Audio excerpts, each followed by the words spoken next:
புளி போட்டு மீன் குழம்பா? மா பொடி. இரு, வெயிட் பண்ணு. நான் என்ன புளி கேட்டேன், நீ என்ன புளி வாங்கிட்டு வந்த? நான் சொன்னது கருப்பு புளி தான். நீ வெள்ளை புளி தாம்மா சொன்ன. ஐயோ, நான் கருப்பு புளி தான் சொன்னேன். நல்ல ஞாபகம் இருக்கு, நீ வெள்ளை புளி தான் சொன்ன.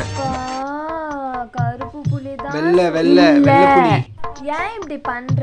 மாத்தி மாத்தி வாங்கிட்டு வந்திருக்க. நான் சொன்னதே செய்யாம. அப்போ நீ வெள்ளை புளி தான் சொன்ன. ஆமா, நான் தான் மாத்தி வந்துட்டேன். ஆமா. சரிம்மா, நான் தான் மாற்றி வந்துட்டேன். நான் வேணா போய் மாற்றிட்டு வந்துடுவா?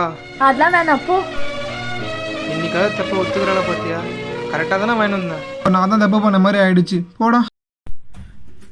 நான் ஏன் அங்கே ஒத்துக்கிட்டேன்? அவள் சொன்னால் தானே வாங்கிட்டு வந்தோம். ஒரு வேளை மாற்றி வாங்கிட்டு வந்துருக்கோமோ? இல்லையே, அவள் வெள்ளைப்புளி தான் சொன்னா, நான் வெள்ளைப்புளி தான் வாங்கிட்டு வந்தேன். இன்னைக்கு உண்டுலாம் பண்ணிருந்த வர்றேன் இரு.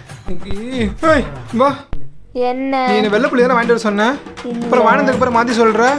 இல்ல, இந்த வாட்டி நான் அக்செப்ட் பண்ணவே மாட்டேன். இந்த மாதிரி தப்பே கிடையாது. நீ வெள்ளைப்புளி தான் வாங்கிட்டு சொன்ன. வெள்ளைப்புளி வெள்ளைப்புளி. நீ சாரி கேளு, நீ சாரி கேளு, சாரி கேளு கேளு கேளு கேளு கேளு கேளு கேளு. யாரா டேய்? கேளு கேளு கேளு.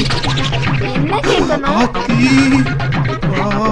என்ன கேளு அது கேளுங்க? ஒன்றும் இல்லைம்மா, உனக்கு ட்ரெஸ்ஸு ஜுவல்ஸு ஏதாவது வேணும்னா அதை கேளு கேளு கேளுன்னு சொல்லிட்டு சம்மந்தமே இல்லாம போ. வேலை இருந்தா பாரு. பிரபு, நான் உன்னை பார்த்திருந்தாலும் பேசிட்டாலும் உன்னை திட்டிருந்தாலும் மன்னிச்சுக்கடா.